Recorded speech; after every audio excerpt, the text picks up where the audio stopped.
क्या आपने कभी सोचा है कि क्यों कुछ मंत्रों को बिना गुरु की दीक्षा के बोलना वर्जित माना जाता है? क्यों काली या भैरव जैसे उग्र देवताओं के मंत्रों के साथ इतनी गंभीर चेतावनियां जुड़ी हुई हैं? क्या ये सिर्फ एक धार्मिक परंपरा है या इसके पीछे कोई गहरा विज्ञान छिपा है? आज हम इस रहस्य की परतें खोलेंगे। सबसे पहले समझिए कि मंत्र क्या है। हम अक्सर सोचते हैं कि मंत्र एक प्रार्थना है, लेकिन वेदांत और तंत्र के अनुसार मंत्र देवता का ध्वन्यात्मक स्वरूप है। जब ब्रह्मांड की रचना हुई तो वो एक आदिम कंपन से शुरू हुई, जिसे हम ओम के नाम से जानते हैं। ये शब्द ब्रह्म का सिद्धांत है, जहाँ ध्वनि और अस्तित्व एक ही हैं। हर देवता एक अलग ब्रह्मांडीय आवृत्ति है और उनका मंत्र उस आवृत्ति का सटीक ध्वन्यात्मक कोड है। इसीलिए तारा का मंत्र काली के लिए काम नहीं करेगा, क्योंकि दोनों अलग अलग कंपन संरचनाएं हैं। ये वैसा ही है जैसे आप किसी और का टेलीफोन नंबर डायल करें और किसी तीसरे व्यक्ति से बात करने की उम्मीद रखें। जब आप कोई मंत्र बोलते हैं तो वो सिर्फ शब्द नहीं है, बल्कि एक शक्तिशाली कंपन है जो आपके शरीर और मन पर गहरा प्रभाव डालता है।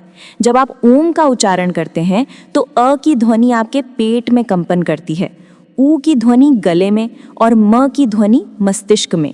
ये कंपन आपकी मस्तिष्क तरंगों को बदल देता है, तनाव कम करता है और आपकी नाड़ियों को प्रभावित करता है।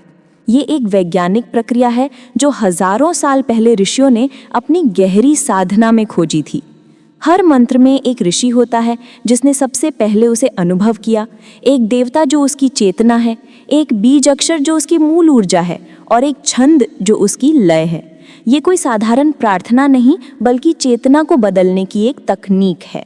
लेकिन सवाल ये है कि क्यों हर किसी को हर मंत्र नहीं दिया जाता?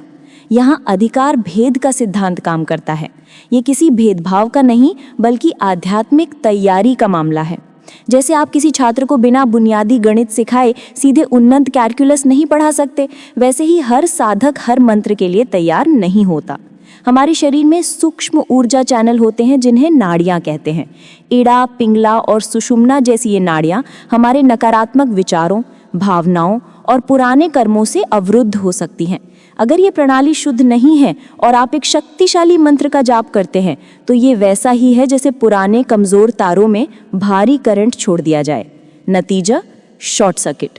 और यहाँ शॉर्ट सर्किट का मतलब है मानसिक अस्थिरता, चिंता, अवसाद या यहाँ तक कि गंभीर मनोवैज्ञानिक समस्याएं। यहीं पर गुरु और दीक्षा की भूमिका आती है।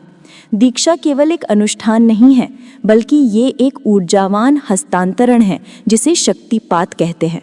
जब गुरु आपको दीक्षा देते हैं तो वे अपनी आध्यात्मिक ऊर्जा का एक हिस्सा आप में स्थानांतरित करते हैं, जो आपकी नाड़ियों को शुद्ध करता है और आपको मंत्र की आवृत्ति के साथ जोड़ता है। ये एक आध्यात्मिक पुनर्जन्म है। गुरु आपकी ऊर्जावान वायरिंग को अपग्रेड करते हैं ताकि आप मंत्र के वोल्टेज को संभाल सकें।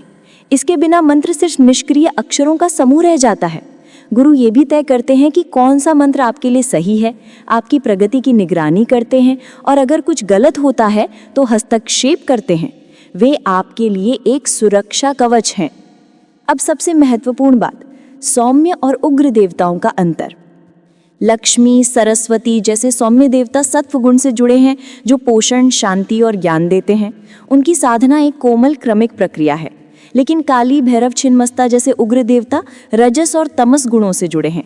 वे विनाश, परिवर्तन और मुक्ति के देवता हैं। उनकी साधना एक तीव्र, उच्च जोखिम वाला मार्ग है जो तेजी से कर्म जलाता है और अहंकार को तोड़ता है। ये लड़ाकू जेट उड़ाने जैसा है। अगर आपके पास प्रशिक्षण नहीं है तो आप दुर्घटनाग्रस्त हो जाएंगे। उग्र देवताओं की ऊर्जा इतनी शक्तिशाली है कि पारंपरिक रूप से उनके मंदिर गांव की सीमाओं के बाहर बनाए जाते थे। बिना दीक्षा के उग्र मंत्रों का जाप करने के परिणाम बेहद गंभीर हो सकते हैं। मानसिक संकट, गुस्सा, अहंकार में वृद्धि, भ्रम, यहाँ तक कि पागलपन भी। ये इसलिए नहीं कि कोई देवता आपसे नाराज है, बल्कि ये ऊर्जा के नियमों का परिणाम है। आपकी अशुद्ध प्रणाली उस शक्ति को सहन नहीं कर पाती और टूट जाती है। और एक बार जब ये नुकसान हो जाता है तो इससे ठीक करना बेहद मुश्किल है, कभी-कभी जीवन भर के लिए। तो निष्कर्ष ये है कि मंत्र, देवता और दीक्षा का संबंध कोई अंधविश्वास नहीं, बल्कि एक गहरा आध्यात्मिक विज्ञान है। हर मंत्र एक विशिष्ट देवता का ध्वन्यात्मक स्वरूप है और हर देवता एक अलग ब्रह्मांडीय आवृत्ति है। उग्र मंत्र शक्तिशाली उपकरण है, खिलौने नहीं। और गुरु और दीक्षा वो सुरक्षा तंत्र हैं जो इस यात्रा को सुरक्षित बनाते हैं। अगर आप इस पथ पर चलना चाहते हैं तो एक योग्य गुरु की खोज करें, उनसे दीक्षा लें और धैर्य के साथ आगे बढ़ें। ये पथ गहरा है, शक्तिशाली है, लेकिन सही मार्गदर्शन के साथ ये परम मुक्ति की ओर ले जा सकता है।